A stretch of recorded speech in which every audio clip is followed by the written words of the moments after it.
Well, welcome to 180 U-Turn, the talk show that features some of the greatest conversion stories of our time. Stories of men and women who are on the highway to hell when they encountered a Damascus Road experience that completely turned their lives around. Hello, everyone. I'm Steve Savant, and today I'm broadcasting from Alongside Ministries in Phoenix, Arizona, one of the premier transitional facilities for former felons for drug and alcohol abuse. For more information on their prison outreach, weekly meetings, and special events, just check out their website at alongsideministries.com. And when I say alongside, I want to say alongside-ministries.com, otherwise it won't pull up. And if you want to write me on the show, love the verses, the Bible support you give me, keep those theological questions off the table. I don't want to answer those. But if you are going to write me, it's Steve at 180uturn.com. That's Steve at 180youturn.com, and I'll be happy to answer your questions and also respond to your exhortations, which are always wonderful. Well, today we're doing a spotlight on Vanessa Morales' story, and it is a blockbuster story, and I just want you to tell you right now, get your tissues out, it's going to be a long 5 episodes. As many of you know, we spend Monday, Tuesday, Wednesday out on the show about pre-Jesus time, so our first 3 episodes are about that. Our 4th episode, I kind of call it Holy Thursday. It's our conversion day, and then Friday, we want to know what you're doing now. Welcome to the show, Vanessa. Thank you. Thank you for having me. Well, Vanessa, I read your story, and I've already talked to you on the phone, and I've also talked to other people. Sorry to go behind your back, but I went to other people to see, hey, you know, how's Vanessa? How did you know her? Blah, blah, blah, blah, blah. I also saw, and she has a video out already through Alongside Ministries. Yes. That's out there. It's about a 2-minute 18. It's a great little shot, a snapshot. And if you're looking for people to give testimony, maybe you're watching this in your church, say, hey, I'd like to have that gal as a gal that come to my church and share testimony. You do that, right? Absolutely, I would. Feel free to contact Alongside Ministries. Don't contact me, call it Alongside Ministries, and they know Vanessa, and they'll connect you with it, all that. Well, Vanessa, let's get into your story. You know, I know you're not a Phoenix gal, but you are an Arizona gal down in Tucson. Correct. Talk to me a little bit about your front end of your story as a little girl. Yes, so I was actually raised in Tucson, Arizona, and I have a wonderful family. I have a wonderful mom and dad, parents, 2 sisters, Nicole and Danielle, and my grandparents, and a very supportive family. I grew up Catholic, mm-hmm. and in a Catholic household, and our family is very tight-knit. Mm-hmm. So very Catholic, right? Yes. I mean, they go to Mass on Sunday, you're going to confession, right? You're taking communion, I mean... I made my baptism, I made my first communion, and I was confirmed Catholic, so yes. As many of my viewers know, I was not only brought up Catholic, I used to say I call it the premier pre-Vatican II Roman Catholicism, which is really something. I mean, that's out there, and most people are always kind of giving it to me. Steve, how Catholic were you? Well, I went to Mass every day of my life when I was at St. Vincent, so right. Yeah, we're talking Catholic. So, you know, when I hear a story like this, though, Vanessa, it doesn't match up to where we're going to have to go here, because this seems like a nice family. Yes. Seems like good Catholic family. People have good morals, good ethics. People don't get in trouble. You know, they're looking to go on to college after they get out of high school. They get a job, get married, have children, blah, blah, blah. Yes. And you did some of that, but somewhere around 10 years of age, you started to kind of go south in your attitude. Talk a little bit about what do you think was the actual linchpin or the thing that kind of pushed you over the edge? Yeah, so I feel that it was around the age of 10 that I noticed that I had a rebellious streak in me, and I was very competitive. My sisters and I have a gap in age. I'm 5 years older, and so they're closer in age, and I just felt, you know, at the young age, I saw that there was a difference. They were more, you know, straight edge and even tempered, and I was kind of the opposite. I was, you know, not getting in trouble at school. I was always a very good student. Mm-hmm. But at home, I did notice that, you know, resentment did happen, and I think it was because I had a very competitive streak with me. Mm-hmm. I felt like, you know, with that gap in age, I think it's natural, you know, to feel like you have to maybe overcompensate in some areas, but I was definitely fighting for the attention. And of course you're firstborn, and just like me, and I can understand that, and competitive things, but you're not talking about competitive in sports or school. You're talking about a different type of competitiveness. Yes, the competition for attention, I liked to be the center of attention, and if I wasn't, it wasn't good. I would act out, and I would act out in negative ways to get attention, positive ways, whatever I could do. And I'm not exactly sure what that stemmed from, but it was definitely very obviously prominent around that age. Now, at this time, you're going to school. You're trying to finish high school, and Yes. and not do anything. I mean, your grades are kind of average, right? Mm-hmm, yeah. They're not really great. They're not really bad, but they're just kind of average. I would say that they were good. I've always had good grades. Oh, so you had good grades. Yeah. Okay. So when you're graduating from high school, do you have other visions of leaving high school and then going on to other places like college and so forth? Absolutely. Yeah. And what was your dream of, let's say, what major topics were you thinking about? In high school, I wanted to be a doctor or a lawyer. I definitely had my hopes set high. I always envisioned myself, being a wife, a mom, a good, productive citizen. I definitely never saw it coming where my story did turn. Let me talk to you about that for a second, because we're going to be talking about Tuesday, Wednesday. When we get into drug abuse, alcohol abuse, codependent relationships, whatever they are, I'm always amazed because nobody sitting there at 8 years old, 10 years old is saying, I can't wait to grow up and be a heroin addict. Absolutely. I mean, nobody says that, right? Absolutely. Okay, so when I'm looking at this is it's such a front end story. It sounds like a pretty good thing, except you thought you were perceiving your parents were strict and that you weren't getting enough of attention of your mom and dad. Correct. Now here's the mind-blowing part of your front end of your story here is you're at school, you're sweet 16, and somebody shows up at the school who you've never met before. Talk about that meeting.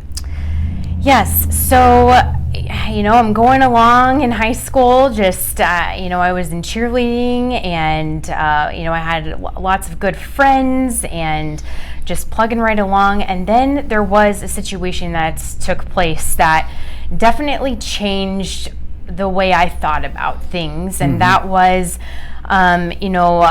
my biological father showed up into my life. Okay, well, let me just make sure we all understand this. You had no idea the father that you've known all your life, which later on turned out to be your stepfather. He is my father. He is your father. You never thought different, but now you've found out that, hey, you have a dad, a real dad that's biological, that's not this man that you've been living with your mom. Yes. Talk about what was that like, that first meeting?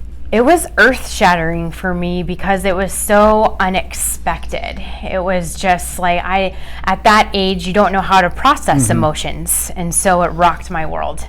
And your mom didn't know this either. She knew he was coming. No, not at all. That wouldn't have been anything that was acceptable. Right. He was physically abusive to my mother. He abused drugs.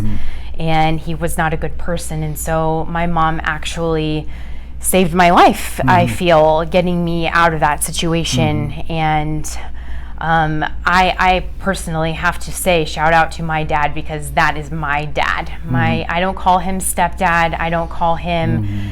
It takes a man to truly adopt me at 2 years old, a child that's not his, and raise me with my mom. And but still, regardless, that it was still shattering to me.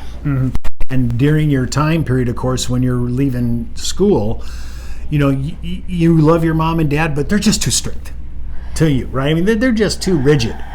I felt so, yes. And when I compared myself to the friends that I had, nobody else had a curfew. Nobody else had, parents that would call and find out if the parents are really there, being restricted if I didn't meet, certain requirements. I don't know whether, I will say it definitely kept me from being, I am grateful for it today because I stayed away from drugs at an early age. I didn't get pregnant. I finished high school. I continued my education. But at that time, I saw it as very unfair, and I felt like I was not treated as like a kid would be. Yeah. I'm wondering if this protection issue that your mom was doing was even bigger than you even realize, that their strict or their rigid law that they laid down in their home was because your mom made mistakes and she's overcompensating with the children. Looking back, I can definitely see that. I think that she always had that fear that I might end up like him. And so I really feel like she maybe did expect more out of me to avoid that. Now, when you met him, did you go beyond just that one meeting, or did you talk to him a couple times, meet with him a couple times? I did not see him for a couple of years after that. It wasn't until... I'm sorry, one in them, I'm done? He just showed up and then not there again? Yeah, it was just, I wouldn't talk to him. Oh, okay. Yeah, and, it was not a good situation. I didn't handle it in a positive light. Oh, yay, I'm happy for this news. It was like, how could you? Right, because you don't know you were adopted. Right. Not at that time. I think, and I say this to everybody who's heard my testimony, I lived almost 5 years in Catholic orphanage. I had parents. They just were messed up. Most of the people that we lived with didn't even know who their mom and dad was. Right. So there's everything that's playing and going through our lives. These things affect us and put us down a path that nobody would have, in their right mind, ever chose. Yes. Okay. Exactly. Well, now before we get out of that, remember you were back to your competitive thing. This happened. This wasn't just competitive in your own personal immediate family. I mean, your cousins, the same thing. Everything was compete, right? Yes. It was like compete. It was like my cousins were brainiacs. They were smart. It was always like, oh, look what this cousin can do. Look what that cousin can do. And my family never said, you're not like them, or how come you can't, or somewhere along that line, that seed was planted within me that I'm not good enough. And with this news being not what I thought I was, only intensified this feeling. Well, I totally get that. Yeah. And the idea of trying to reconcile that at 16, you're kind of, hey, mom didn't even tell me the truth, right? Yeah. And so there's resentment that can pile up, and if it doesn't get fixed right away, it's just going to stay there and accumulate. And the anger that's never taken care of is never dismissed. Right. So it just builds up and builds. Okay, well, now you're going to graduate from high school, and your first decision is, I'm leaving home. I'm out of here. I mean, were you afraid? You're going out into the world? What? No. I had no fear, no qualms, nothing about it. I really wanted to get my first apartment. I wanted to get out of the house. And I mean, most kids in my position would have died to be in the situation I was in. It was a very healthy home. It just I wanted to party. I wanted to catch up on all the things that I thought I was missing from all those curfews and not being able to do certain things. So I wanted to catch up. I'm always adrift in juvenile detention facilities that we go to, which I still think is tougher than anything I've ever done, including, by the way, death row and maximum security level 5. Yeah. When you're in youth, we're trying to make up for time that we think we got screwed over on, right? Yes. And all the things in the activity we're doing are all damaging. Yes. None of it's uplifting. None of it's good for you. Well, listen, I understand. Graduating from high school, I did the same thing. Actually, I had my own apartment halfway through my senior year because I told the judge I didn't want to live with either one of them. No. So, and in my area, I had no money because I had to pay rent. I had to pay utilities. I had to pay all my costs, and I couldn't have any real fun because I was broke all the time. Yes. So I totally get that. But when you're out on your own, now you're not going out on your own, leaving your home for college. You're just going out on your own, and now it's just party central. when you're thinking as a kid, you'll never think that you're going to do the things you're going to do, and you're just out of school at 18, and you're doing things you could not have imagined you were doing. Well, I actually was going to college, but I didn't want to stay at home to do it. I wanted to attend the classes and be out, and not realizing that it is hard to do both at the same time. And then you add, wanting to go to parties and live that lifestyle. It's very hard to juggle.